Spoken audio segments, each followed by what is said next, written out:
Hey guys, welcome back to FIFA 23 Brighton Career Mode, and we have reached to 38th episode right now, and of course we're pretty much very close towards the end of the season. Season 3, it's about to be done again. Big fixtures coming on right here. 2 games against Chelsea. In the Premier League and also in the semi-final of the FA Cup, and later on we have a semi-final going on right here against Lyon. The French side, of course, Alexander Lacazette is currently playing for that side. Apparently they doing very well, or at least he is doing very well, scoring 31 goals for Lyon this season. Honestly, it's quite tremendous to see that. Like I said, barely getting any goals last season for Arsenal, and all of a sudden back to his home country, Lyon, where he just completely melts the opposition team. So yeah, going into this game against Watford, again, we're looking for top 4. Right now, we're just kind of thinking about, should we get top 4? Should we get trophy? Should we win the FA Cup? Or even Conference League. Right now, I'm like, my mind is torn, amongst those 3. Again, all 3 are pretty much very fulfilling if we somehow reach to one of them in the end. But of course, what we're trying to aim for is top 4, hopefully with another trophy. But again, we are pretty much having trouble on the line right now. Again, it's very tough at the same time because, well, first of all, not quite of a trouble because we're sitting at, like 4th place right now. I don't think we are mathematically or even be possible to hit first place in the Premier League, but certainly FA Cup we might have a chance. Conference League we might have a chance as well because we're not far away from playing the final and hopefully secure a good result in the end. Hopefully getting a trophy back home. And right here, Mateta again scoring a beautiful goal right there. Chests that one down, one-on-one the goalkeeper, swings that one with his left foot. And later on, we're taking 1-0 lead. But unfortunately, right here, Mwebu seems to be picking up an injury, but he seems to be fine. But good thing for us is that Watford has picked up a red card, which means we are playing against a 10-man team, which also put us in a pretty good position. 65 minutes in. We did possess the ball at the back, and later on here comes Watford on the left-hand side. Back to the middle, and all of a sudden, 1-2 play between those 2 players, Watford players, and just like that, we got equalized, which is not good, to be honest. We should be looking for a second goal in that moment, but it's really tough for some reason. And later on, we lost possession of the ball. My Marcus Alonso is playing for Watford, and out of nowhere, Watford has taken a 2-1 lead, and 20 minutes to go. Again, not an ideal way to try to finish up this game. Again, top 4 is on the line, but we somehow couldn't get any result in this game. It will be a pain in the ass. And later on, here comes close check, scoring that equalizer. 8 more minutes to go. And honestly, we're all gassed for the game, to be honest, but we just need to get it over the line. 84 minutes in, Watford, despite playing with 10 men, it seems like they're playing with 12 men on the pitch. And right here, Martinez with the last minute save, and just like that, we prevented a loss, but in the end, we also prevented a win as well, which would draw a big of a difference right now. Brighton sitting at 5th at the moment. Right now we have to play against Chelsea, who is sitting at 2nd. Again, they have quite a lot of tired players. But for us, our squad looks really good. No tiredness whatsoever. Putting a full fitted squad out there against Chelsea at home this time, again giving us a little bit of advantage. Again, this might be a warm-up session before we go to Wembley and play the semi-final. 4 minutes in, here comes close check. What a great first touch, great pass, and great finish as well. In the very tight corner, Benjamin Mendy got beaten at the far post in the end. Just like that, we have taken a 1-0 lead. Seems to be quite an easy game per se.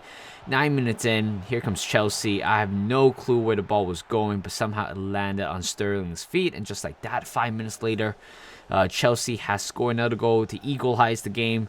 39 minutes in, here comes a counter-attack from Brighton. Here comes Holshek, again one-on-one with the goalkeeper.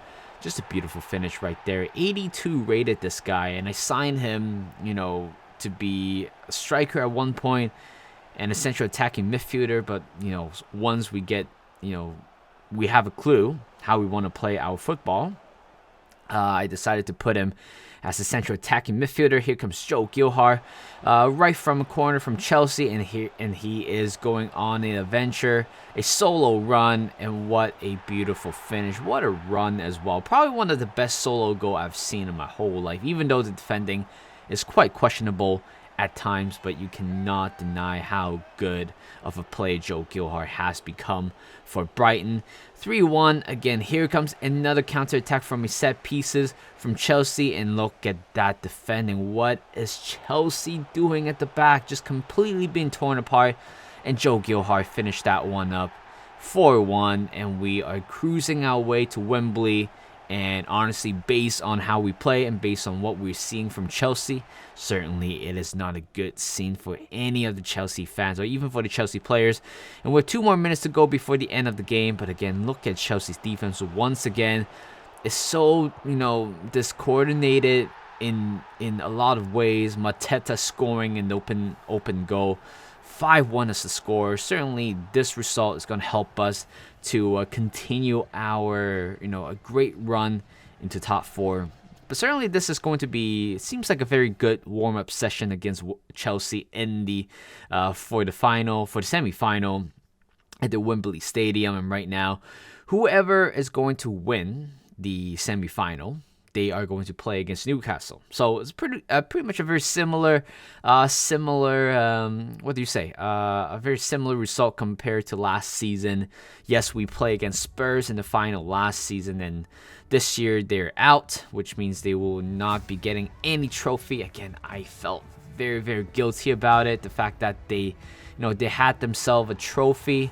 Me as an Arsenal fan should, have all the obligation to prevent that, but I did not. So FA Cup right here. Again, this is another very important match. We still have, one game on the line to get a trophy. 3 minutes in, again, we put on our backup goalkeeper, Nicholas, and guess what happened? Within 3 minutes in, Osimhen right here scoring a goal. 10 minutes in, and we're down by 1 goal already. Again, everybody, in terms of the lineup, everything's the same except the goalkeeper. And what is Nicholas doing? I know he is 75 rated. I know he's 18.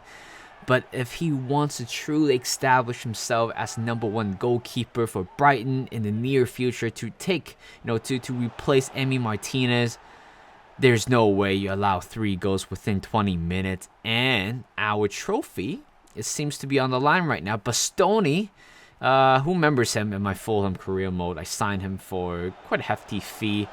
And right here, 28 minutes in, what is Chelsea doing? Where was all of that? Where was all of that in the previous game? We destroyed them, 3-1, 4-1 at one point. Right now, they're destroying us 4-0. And, I have to admit, even though we lost this game pretty much, but we score this goal by Sesko. Again, I'm sure it's pretty late at that moment. And 10 more minutes to go. Here comes Joe Gilhar for Tacey right here. Gives it back to Sesko, scoring his second goal right there. But unfortunately, we are not going to win the FA Cup this year. Again, it's all on the hands of Nicholas, our backup goalkeeper, our young goalkeeper. And I have to be honest, I did put on a transfer list for him immediately after the game. I just can't tolerate that, unfortunately. And it also gives me a much better idea of how my backup goalkeeper is going to be in the near future. Of course, certainly we need a backup goalkeeper. I'm not going to allow Emi Martinez playing every game. So I need to look for a backup goalkeeper. This is pretty much the idea of my first signing in the summer transfer window. Nicholas is going to be gone. Hopefully, we are going to find him a better suitor, getting a little bit of money from him, and hopefully sign a much more experienced backup goalkeeper for Brighton. Again, I just can't tolerate the fact that we have to concede 4 goals within 30 minutes in such a big stage like that. But you know what? It's okay. We have to brush that off. We have to move on. And right now we're playing against Lyon, the French side, at home. And within 15 minutes in, Kilman, I don't think he have scored any goal for us. Scored the first goal with a header from a corner kick in 25 minutes in. Look at Joe Gilhart. This guy is certainly on fire at the moment. Nobody can stop him. He has the pace.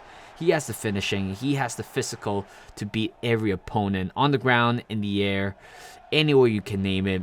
And here comes 33 minutes in. Here comes Jacob Ramsey looking for looking for a run later on.